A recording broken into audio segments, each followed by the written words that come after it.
Hello दोस्तों। तो आज मैं आपको एक टेस्टिंग लैंप बनाना सिखाऊंगा कि आप घर पे एक टेस्टिंग लैंप कैसे बना सकते हो। और ओवरऑल ये मैंने तार खरीदा है 10 रुपए का, मुझे 1 मीटर तार पड़ा है। ये होल्डर 15 रुपए का पड़ा है, ये 10 रुपए का और ये 10 रुपए का। तो 10, 20, 30, 45 रुपए में आपका एक सीरीज लैंप तैयार हो जाएगा, जिससे कि आप चीजों की टेस्टिंग कर पाओगे। तो सबसे पहले क्या करना है, जो तार लिया मैंने कॉपर का लिया, आपको 5 मीटर भी तार मिल जाएगा। मुझे इस वायर को इसके साथ कनेक्ट करना है। तो मैंने इस वायर को सबसे पहले क्या करना है, इसका इंसुलेशन रिमूव कर लेना है विद द हेल्प ऑफ। आप वायर कटर का यूज कर सकते हो। अगर आपके पास प्लास नहीं है तो आप लाइटर का यूज करके वायर के इंसुलेशन को गर्म करके भी आप रिमूव कर सकते हो। तो मैंने इसे खोल लिया है और इसे ऊपर करके मैं इसके अंदर वायर लगा देता हूँ।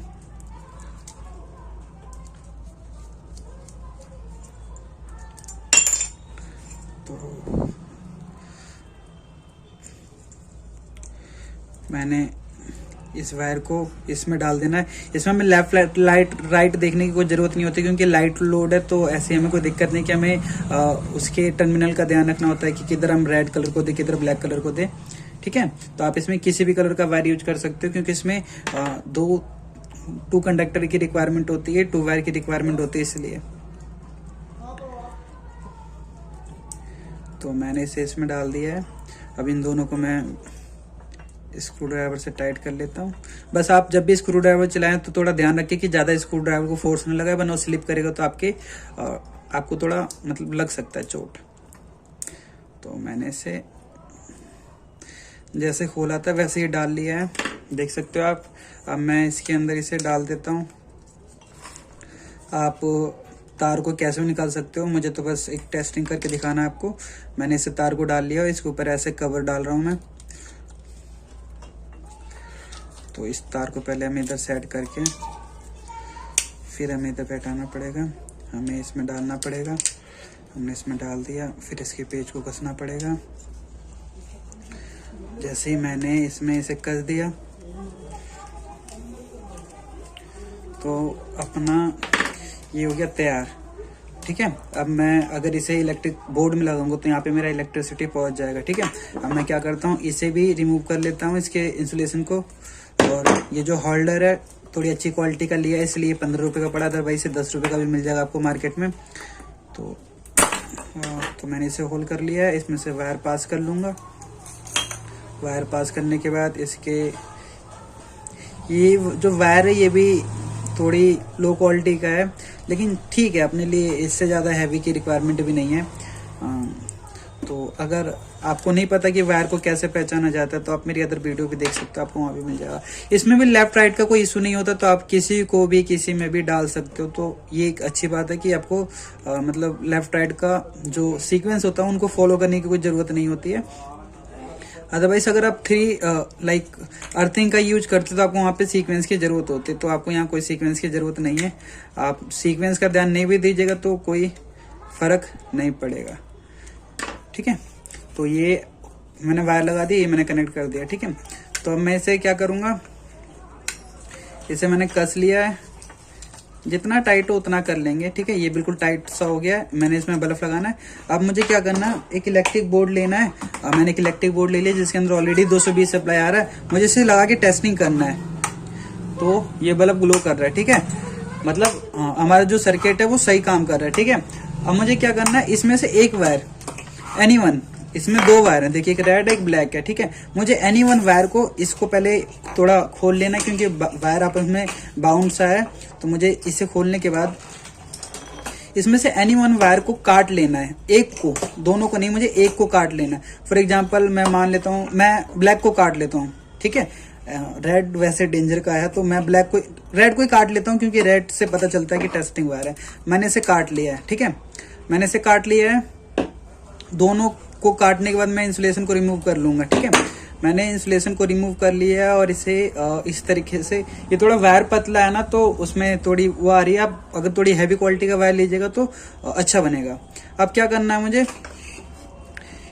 ठीक है। अब मेरा ये हो गया दो वायर। देखो एक वायर को 2 वायर थे जिसमें से मैंने एक को बीच में से काट लिया, तो मेरे 2 वायर बचे।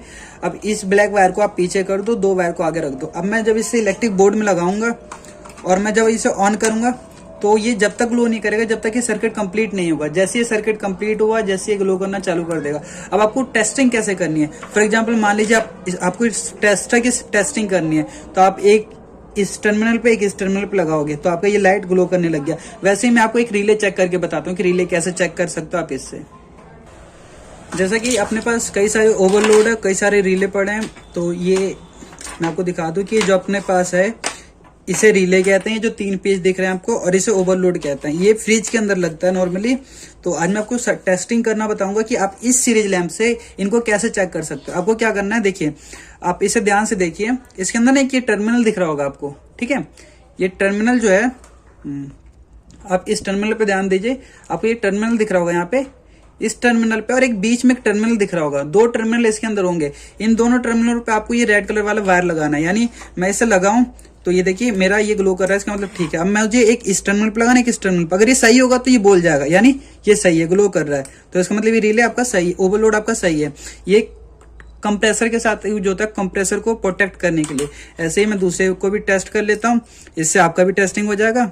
ये भी ठीक है। अगर आपका ओवरलोड खराब होगा तो आपका ओवरलोड ये लाइट ग्लो नहीं करेगी। ये देखिए इसमें क्या दिक्कत है, इसमें ये ग्लो नहीं कर रही, इसका मतलब ये हमारा ओवरलोड खराब हो चुका है। तो मैं इसे साइड कर देता हूँ और इसे भी चेक कर लेता हूँ। बस ये ध्यान रखिएगा, इन टर्मिनल के अंदर करंट आ रहा होता है तो आपको इसके अंदर वोल्टेज हो रहा होता है। करंट तो अभी जब तक सर्किट कंप्लीट नहीं हो करंट फ्लो नहीं करेगा, लेकिन इसके अंदर वोल्टेज जो पोटेंशियल डिफरेंस होता है वो होता है। तो आप इसे टच मत कीजिएगा अपने हाथों से। अगर अपने हाथों से टच कीजिएगा तो आपको करंट लग सकता है, ठीक है। देखिए ये इसमें से बोल रहा है, जो दूसरा टर्मिनल है उससे भी बोलना चाहिए। अगर उससे भी बोल रहा है तो इसका मतलब ये रिले सही है। देखिए क्या होता है, इसके अंदर पीछे एक बैकग्राउंड में एक टर्मिनल दे रखे, आगे में 2 होल दे रखे हैं। अगर दोनों होल इस टर्मिनल से बोल रहा है तो इसका मतलब आपका रिले सही है। अगर नहीं बोल रहा तो इसका मतलब रिले खराब है। तो ये मैंने टेस्टिंग केस में दोनों होल इस टर्मिनल से कंटिन्यूटी बोल रहे हैं तो इसका मतलब ये सही है। आप यहाँ पे मल्टीमीटर का यूज कर सकते थे, लेकिन मल्टीमीटर सबके पास नहीं होता, तो मैंने इसलिए आपको ये टेस्टिंग करके बताया कि आप इससे भी टेस्टिंग कर सकते हो। इसको भी ये भी बोल रहा है। अब नेक्स्ट वाला ये, यानी ये भी आपका ठीक है, क्योंकि ये इसमें बैकग्राउंड में एक टर्मिनल था और पीछे में यहाँ पे भी आपके फ्रंट में 2 होल थे, इसमें भी कंटिन्यूटी बोल रहा है। ऐसे ही हम दूसरा चेक करते हैं, इसके अंदर 2 बैकग्राउंड में टर्मिनल है और 2 होल है, यानी ये इंटरचेंज में भी कंटिन्यूटी इनकी बोलनी चाहिए। अगर इंटरचेंज में भी कंटिन्यूटी बोल रही है तो इसका मतलब ये ठीक है, ये भी ठीक है। अगर आप दोनों तरफ से चेक करोगे तो कंटिन्यूटी बोलेगा, तो ये भी ठीक है। ऐसे ही आप किसी भी चीज को चेक कर सकते हो, बस आपको इस बात का ध्यान रखना है कि आपको इन टर्मिनल के ऊपर मतलब इनके ऊपर ना पोटेंशियल डिफरेंस वोल्टेज होता है, करंट नहीं है। करंट जब फ्लो करेगा जब सर्किट कंप्लीट होगा। तो अगर आप इसे टच करोगे तो इसके अंदर से करंट फ्लो करने लगे और आपको इलेक्ट्रिक झटका लाइक शॉर्ट लग सकता है। तो आप ऐसा मत कीजिएगा, बस इन चीजों से सावधान रहना आपको। आप इससे कोई भी छोटे छोटे अप्लायंसेस और डीसी सर्किट आप इससे चेक मत करना। अगर आप डीसी सर्किट चेक करोगे तो सर्किट हो सकता है कि बर्न हो जाए, उसमें से इसका करंट फ्लो करेगा तो हो सकता है वो जल जाए। तो आप डीसी सर्किट चेक नहीं कर सकते हो, अदरवाइज आप कोई भी नॉर्मल इलेक्ट्रिक सर्किट चेक कर सकते हो।